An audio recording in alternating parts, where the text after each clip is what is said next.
recordings will be played once only. The test is in 4 sections. Write all your answers in the listening question booklet. At the end of the test, you will be given 10 minutes to transfer your answers to an answer sheet. Now turn to Section 1.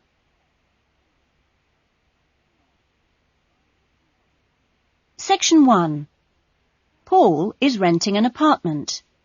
He has some problems with the property and has decided to report them to the housing agency. First, you have some time to look at questions 1 and 2. Now we shall begin. You should answer the questions as you listen, because you will not hear the recording a second time.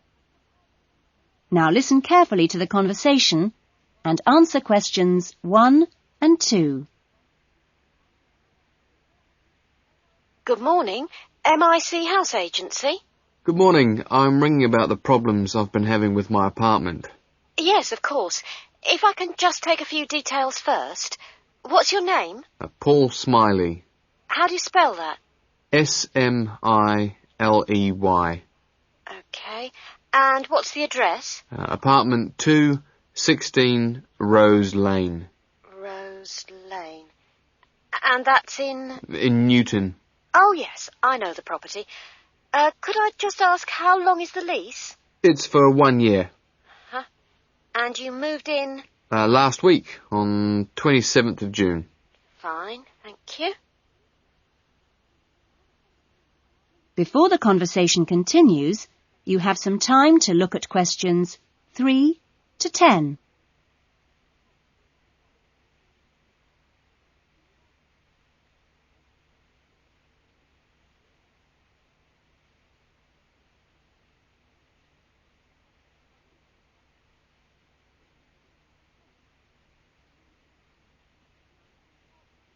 Now listen carefully and answer questions 3 to 10.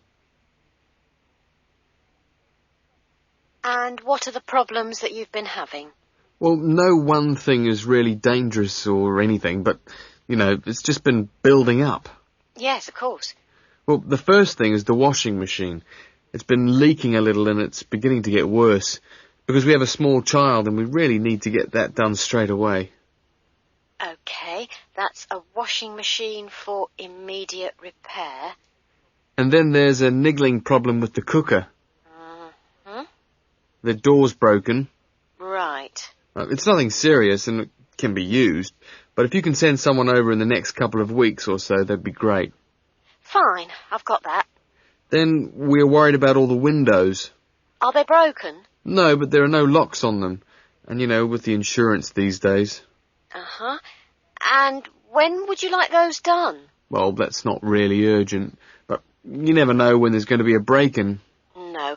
We'll get those done for you next week. Don't worry. And then there's the bathroom light. It's getting quite annoying. It flickers quite badly and it's giving me headaches. I'd really like to get that replaced right away. That's no problem. And then the last thing on the list is the kitchen curtains. They're torn. Oh, right. We do have quite a few spare ones in stock and can get those to you in the next week, if that's all right with you. Yes, that'd be fine. Anything else? No, that's all. OK, fine. What we'll do is get someone over to you this afternoon, if you're in. Well, I'm going to be out for a short time. Well, you tell us your preferred times. Well, the best time is about 1 o'clock. I'll have to check that with him. And if he can't make it then, what would be your second preference? Any time up to 5 p.m. would be fine. OK, I've made a note of that. Great. Well, thanks very much for your help. That's fine. Thank you for calling. Goodbye. Goodbye. That is the end of Section 1. You will now have half a minute to check your answers.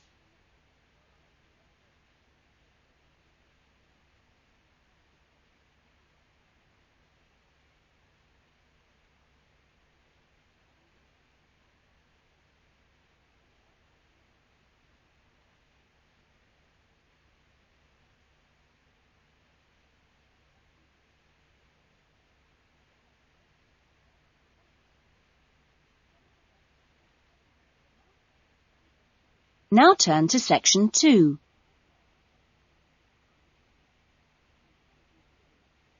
Section 2. You will hear a recreation officer at a holiday resort telling the guests about their accommodation and the activities available. First, you have some time to look at questions 11 to 15.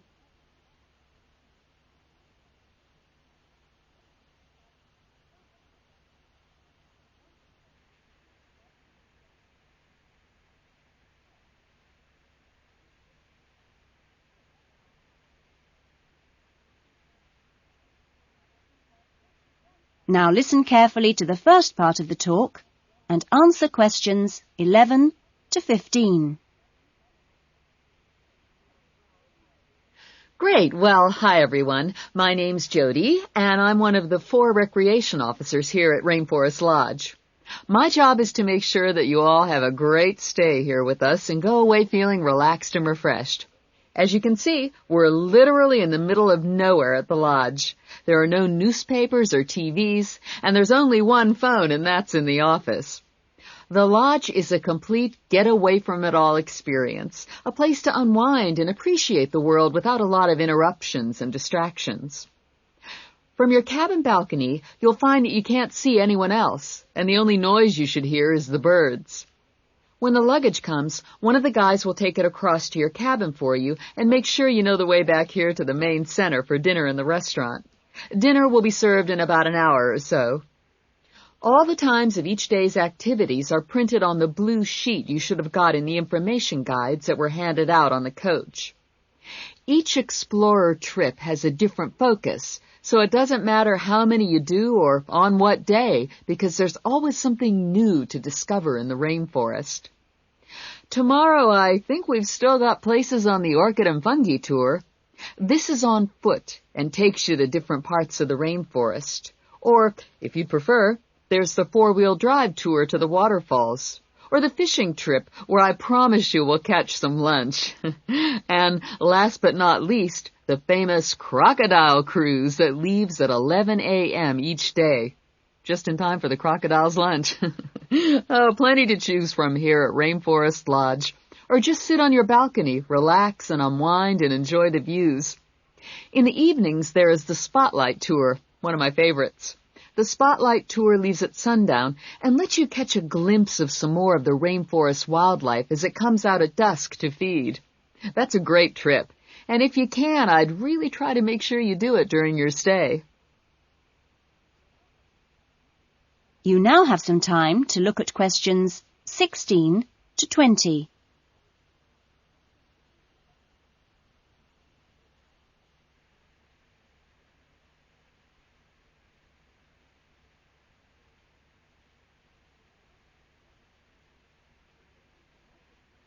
Now listen to the rest of the talk and answer questions 16 to 20.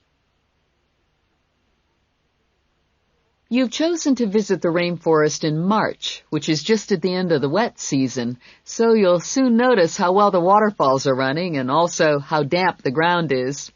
Things can tend to get a bit slippery, too, so if you didn't bring any walking boots, I'd advise you to hire some from the office. You'll also be much better off in long trousers rather than shorts, because they will give your legs more protection.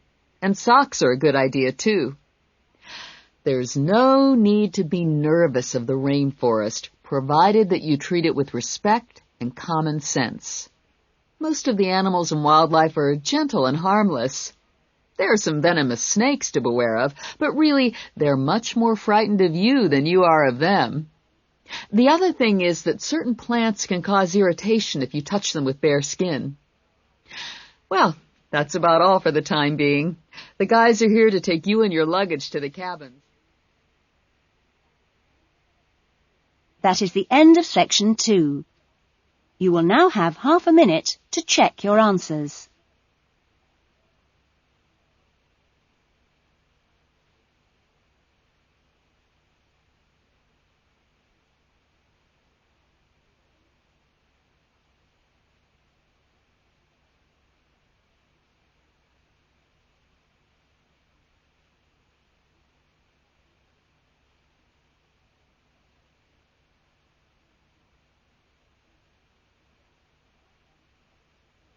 Now turn to Section 3.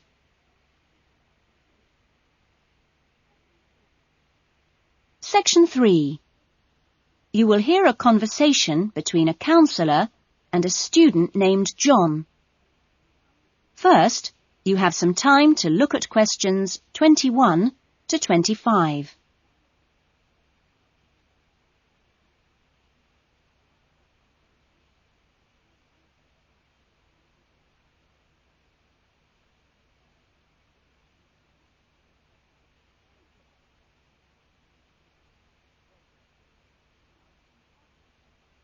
Now listen carefully to the conversation and answer questions 21 to 25.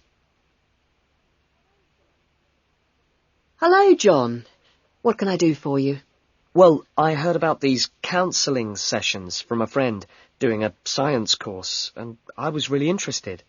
I think they should be compulsory, really. Well, to be quite honest, John, I think they would be useful for everybody, but, well, everybody has their own way of going about things. I prefer people just to drop in when they can. Yes. I find that talking to students about the requirements of a course helps to clarify what needs to be done.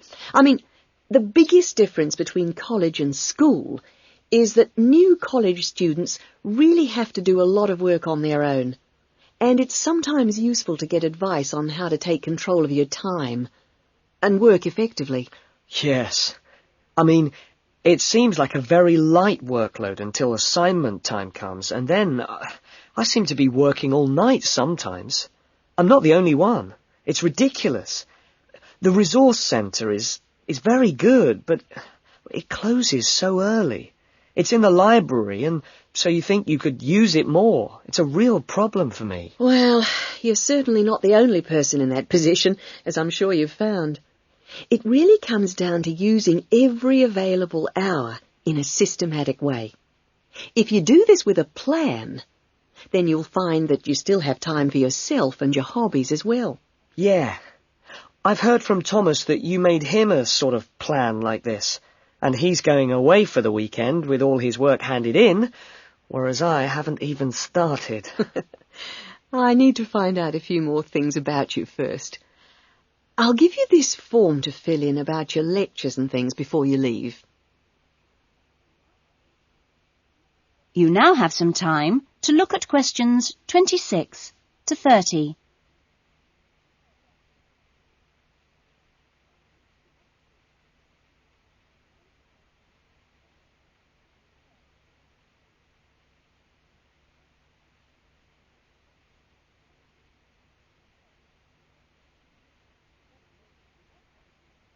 Now listen to the rest of the conversation and answer questions 26 to 30.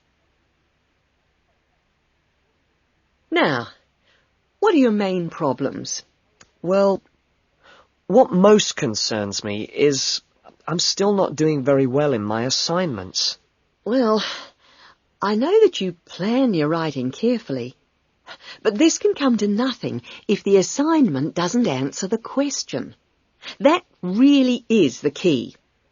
You must read the question carefully and give it a great deal of thought before you even start planning or writing your first draft. It's also vital to check your work for errors. Everybody makes them, and they can influence the person marking the work. So, always take time at the end to check what you've written. As far as listening is concerned, I find it hard to keep up sometimes in lectures, especially 2-hour ones. I sometimes just seem to go off into a dream. It's a good idea to find out from your lecturers if they mind you recording the lectures. Oh. You only need one of those small cassette recorders. Yeah. The quality is pretty good, and a second listening can really clarify things. Something else you can do is check your notes with a friend after the lecture. Yes, that's a good idea. Thanks. It's hard to do all that all the time, though, especially when there's so much reading to do. Yes. It's important, though, not to confine yourself to reading on your subject. You should also read things of general interest that appeal to you. You know, novels, newspapers, that kind of thing. Do you have a good dictionary? Not really. I've never bothered with one. It would probably be a good idea to get one. Dictionaries aren't expensive, and they can help a lot. Also, you can underline or highlight new words, and then you've got a... That is the end of section 3. You will now have half a minute to check your answers.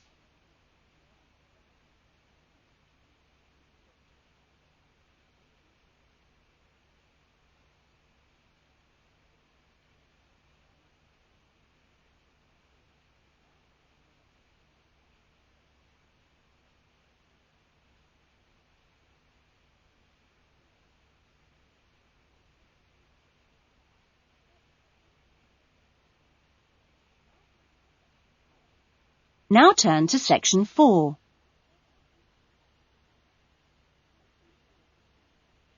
Section 4.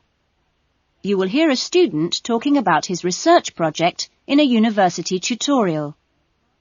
First, you have some time to look at questions 31 to 40.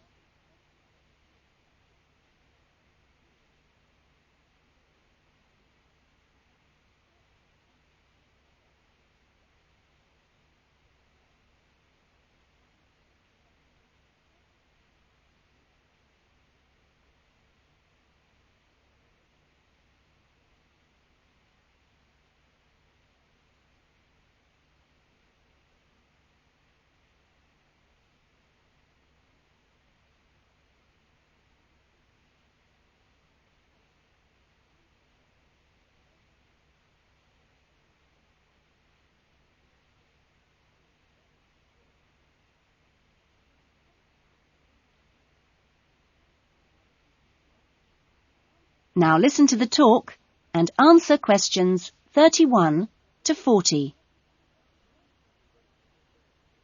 Well, good afternoon. In today's session, John Upton will be sharing some of the findings of his research project from last term. John. Thanks. Well, first of all, a little bit about the background to the project. Our title, as you can see, is pretty straightforward. Car safety. But these days, there's a lot more to it than the usual injunctions about drinking and driving or speeding. I'd been interested and horrified by several newspaper reports on what people call road rage.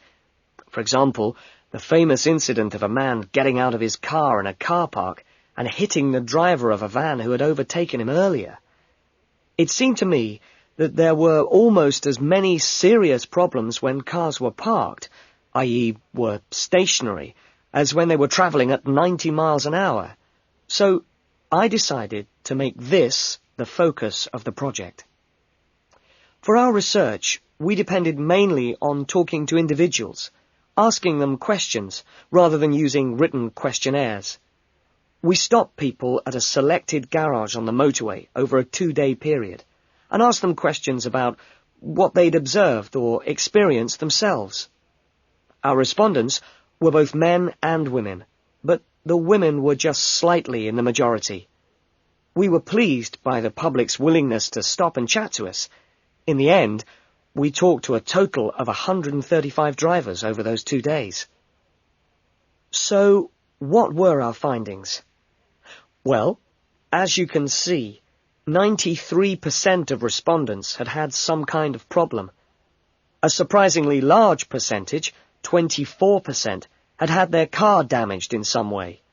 But the main type of incident was being shouted at. 79% had experienced that. 15% had experienced violence on their own persons. They'd actually been hit by someone. The police tended only to be informed when there was physical violence involved. So, what strategies had people developed to ensure their own safety? Let's have a look at the figures here. Well, first of all, it was quite striking that there were often distinct answers from the men and women. It was mainly women, for example, who said one shouldn't ever stop to find out how to get somewhere, whereas it was men who said you should try to avoid looking directly at other drivers. Both men and women... It was women who said you had to tell someone when you were due to get to a particular destination.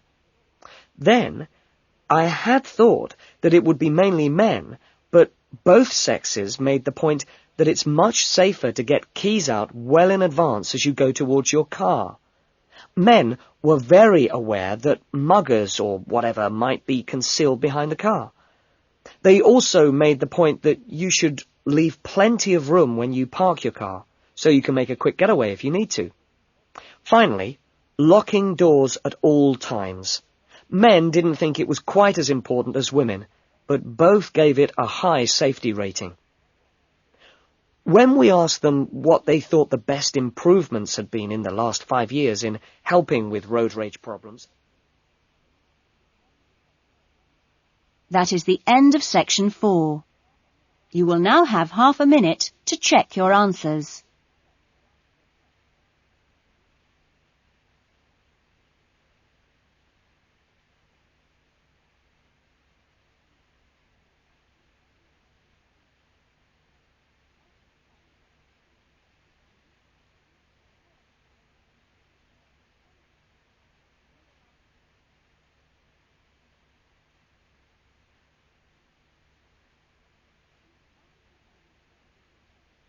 That is the end of the listening test. In the Ielts test, you would now have 10 minutes to transfer your answers to the listening answer sheet. That is the end of side 2.